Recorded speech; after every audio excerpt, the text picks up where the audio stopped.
Well, hello, I'm Michelle Barnes. I'm from Aliceville, Alabama.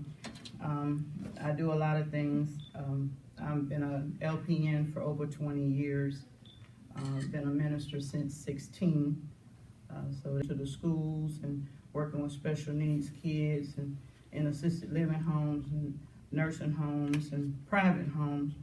But also working with the mentally ill. I've had a group home working with mentally challenged adults. It's a different story when you see a person with mental illness than when you live with a person with mental illness. And that's one of those topics typically people of color don't like to talk about when they're dealing with people with mental illness. I come from a great state, but we also have great problems, and we've overcome some challenges, but I thought about the saying that the more things change, the more things stay the same.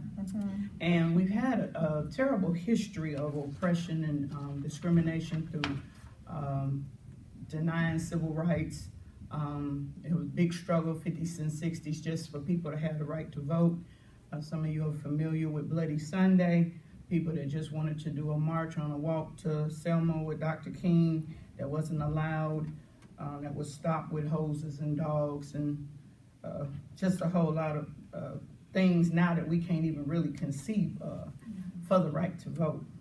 And now we are in a fight now to get people to go back to the polls and not be apathetic or feel like your vote don't count. So I am here. I wanted to talk about the struggle. And the struggle is real. It's real, and it's still going on today in 2018. We have a population of about 4.8 million people, and of those 4.8 million people, we have about 810,000 that are considered in poverty. What I thought was interesting when I was looking at some of the statistics, we are 51% female, and we have 26.4% of children living in poverty. But of the single moms with kids that live in poverty, I was most disturbed that 49.6% of the single moms or head of household with kids live in poverty. And this was very disturbing to me that we were still dealing with some of the same issues. Okay, back in the 50s and 60s, my father, he remembered in the 50s working in the fields, you know, picking cotton and things of that nature. Eventually moved to Chicago for a better opportunity. And then we later moved back to Alabama he said the Lord told him to start a church in the country. And I don't think you can get no more country than Aliceville. But I am proud to say I come from Aliceville, a small town, a small rural town. And I want to encourage you, whatever city, whatever state, whatever country you are in, to let you know you're not limited because of the size of the town that you live in. Your mind and your vision does not exist in a small little box. I don't know about you, but I feel proud of where I come from because it was from there that God used other people to help mold and shape the person you see today. We are all standing on somebody else's shoulders, all of us. And we do need to pay homage to people that fought in the struggle, whether it was for you to vote or just praying that their kids would have a better lifestyle. But I dare say that today's generation is raising a bunch of kids that are ungrateful and unthankful and feel like everything is going to be handed to you. And we're in a time now that if we don't wake up out of the comas we're in, thinking that government is going to fix it, or thinking that, yeah, when so-and-so get in, it's going to fix it, we're going to have to take the bull by the horns and really examine what's going on in our own communities and realize that we do have power to change our thinking. We got power to realize that there are resources probably we haven't even tapped yet. And I'm just convinced that sisters lead the struggle. I'm just convinced. I looked up the word struggle, and it meant making violent or forceful efforts to get free of restraint or constriction, to try very hard to do something. Have you ever tried hard to do something? Or to deal with something difficult? The Bible says in Proverbs 24:10, if you faint in the day of adversity, your strength is small. And many times we're dealing with people now that kind of give up on themselves. They give up on their children. Maybe you have a loved one that's on drugs and you say, well, that's just the way it's going to go. But there are resources. And I think if it takes a village to raise a child, I believe it's going to take that same village to help us get out of what we're dealing with right now. And we as women coming together, not in competition, not being petty, and I don't like you and I don't like you, and realize that we are in this thing together, and that the hand that rocks the cradle really does rule the world. And when we come into that consciousness, we can change anything. I am just thoroughly convinced that we got to take all these lemons that are in our life and make some lemonade. I mean, lemon pie, lemon meringue, lemon cookies, lemon chicken, whatever. We got to find a way to take these things that are bitter and use them for our good. One of the things I wanted to point out too is that in living in a rural area, we lose a lot of our good people, good sound people, because we don't have jobs. So they move to the bigger areas where now we've been blessed. We've had, I think, 5 automotive plants that have moved into the state, which have caused a lot of people to come out of poverty or make better living because they're making a higher wage. However, those same people, I know personally, drive more than 120 miles round trip just to make a living wage. And so if you don't have adequate transportation, then you can't get to those type of jobs. So you have a lot of the smaller rural areas feeling dry and hopeless in a way, because sometimes the only thing that succeeds is the crack house or you selling beer and alcohol. I just choose to believe that there is more in us and more in our people, regardless to what label that you may call yourself. So I'm thinking that as we begin to come together and realize that out of struggle is birth strength. Most people that grew up in that 40, 50, 60s movement, trying to get freedom, trying to get recognized as a citizen and able to vote and all of those things, were strong people. The people that worked in the fields, the people that get our food right now out of the fields, they are strong people. They're proud people. And sometimes just want that opportunity to work and to succeed. I really do believe that as we come together, that we can make some great changes. We had a recent visit from the UN Inspector Reporter, and he was doing a study on extreme poverty in Alabama and several other states. So he visited what is called the Black Belt. And he went to Butler and Lowndes County, and his remarks were that the state of Alabama had more severe poverty than any developed nation he had ever seen. Of course, I'm not surprised. He was taken to a place where there was raw sewage on top of the ground because people could not afford to either fix their septic systems or to buy septic systems that now can cost you at least $10,000.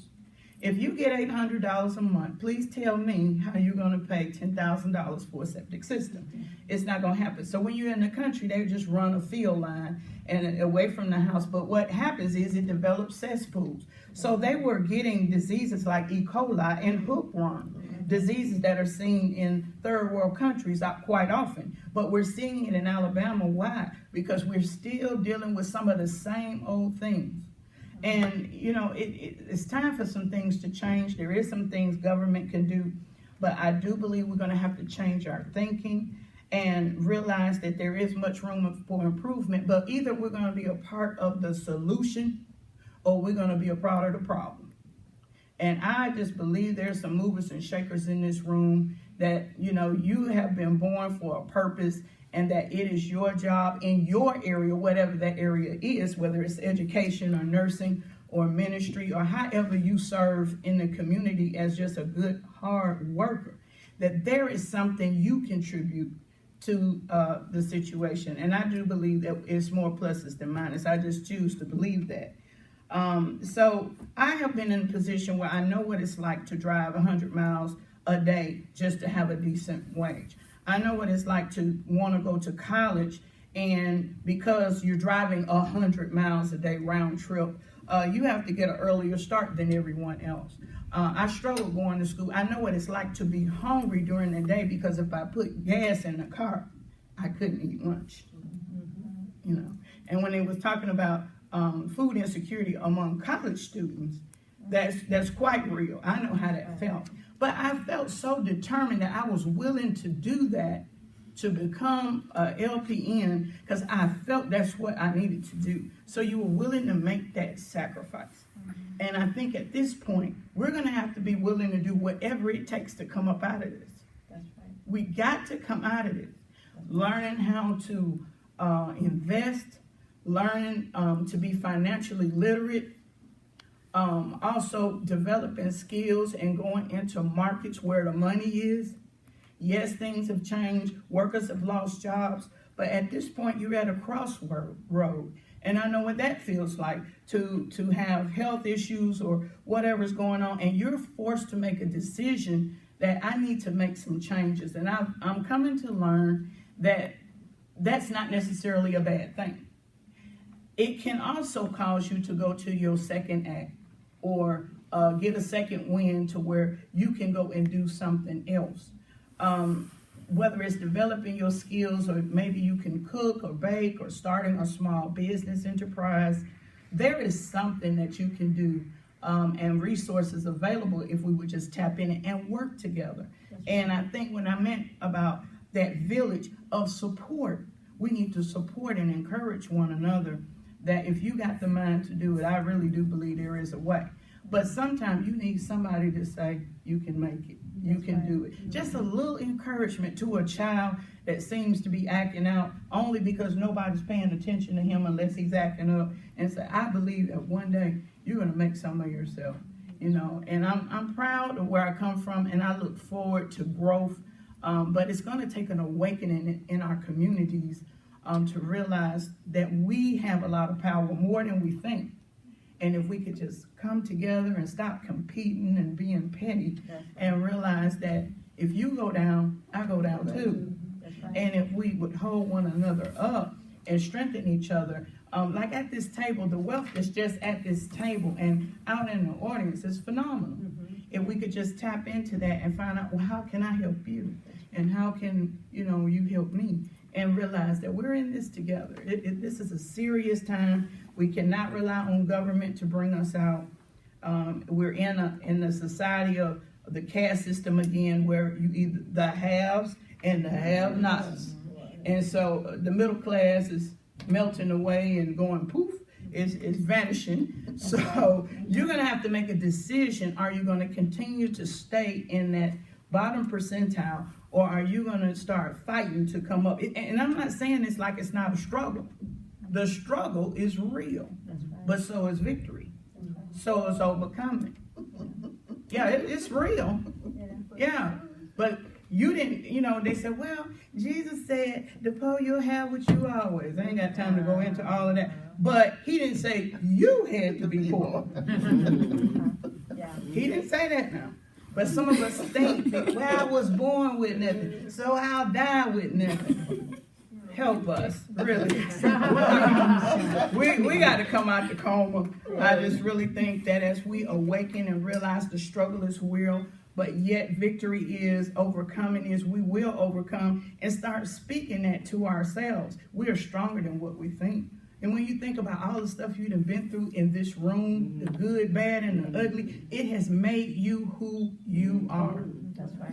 And you should be proud of where you come from, proud of your people, and realize it was a lot of strong people that have went through some things, and they live to tell the story. That's right. And we got to get this generation to see you can do that same thing. Everything is not going to be handed to you. It's not going to be easy. And sometimes you're still going to face discrimination. You're still going to face prejudice. But you have to determine you're not going to sink to low lows and a lot of name calling. You're going to be about the business of trying to get it together and trying to do the best you can for your family and your community. I believe we were born to be a blessing. And I hope that you got something out of what I've said today. Yeah.